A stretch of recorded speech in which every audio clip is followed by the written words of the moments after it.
দিবস উপলক্ষে কলেজ মাঠে একটা স্টেজ করা হয়েছিল। আমার প্রতিপক্ষ বা প্রতিদ্বন্দ্বী তাদের লোকজন গিয়ে ওই স্টেজ ভেঙে দিয়েছে। আজকে বাধ্য হয়ে আমি আপনাদের দরজায় দরজায় গেছি, শেষমেশ গাড়ির উপরে দাঁড়িয়ে বক্তৃতা দিচ্ছি।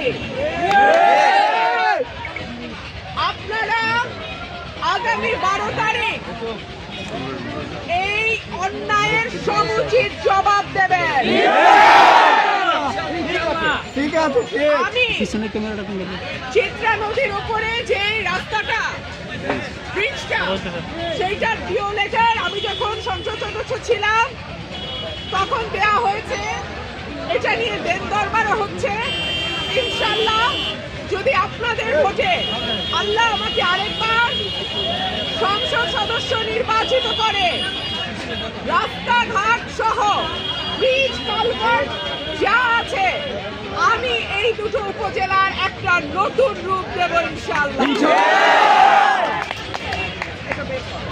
আমাদের যে পরিকল্পনা যেটা আপনারা চেয়েছেন, রাজাপুর কাকড়িয়া ধোবাজাইরের যে রাস্তাটা, সেইটা আল্লাহ যদি আপনাদের ভোটে আমাকে এমপি নির্বাচিত করে, সেই রাস্তা আমি শুরু করব এবং ইনশাআল্লাহ 5 বছরের মধ্যেই সেটা আপনারা দেখতে পাবেন। প্রিয় ভাইরা আমার, আমরা এই নতুন বাংলাদেশে আর কোনো দুর্নীতিকে প্রশ্রয় দেব না। আমরা নিরীহ মানুষকে পয়সা দিয়ে মামলায় ঢুকাই দিবে সেইটা হইতে দিব না। দোকানে দোকানে চাঁদাবাজি, ধান্দাবাজি, বালুর ব্যবসা করতে দিব না।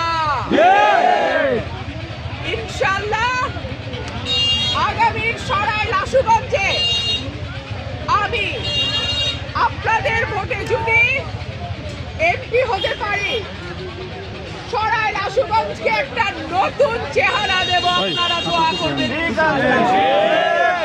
প্রিয় ভাইরা আমার, মাগরিবের ওয়াক্ত প্রায় হয়ে আসছে।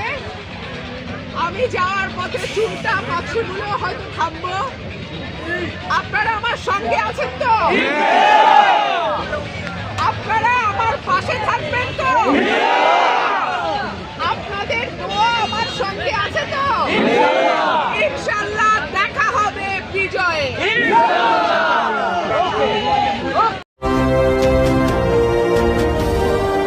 আপনারা দেখছেন SMTV।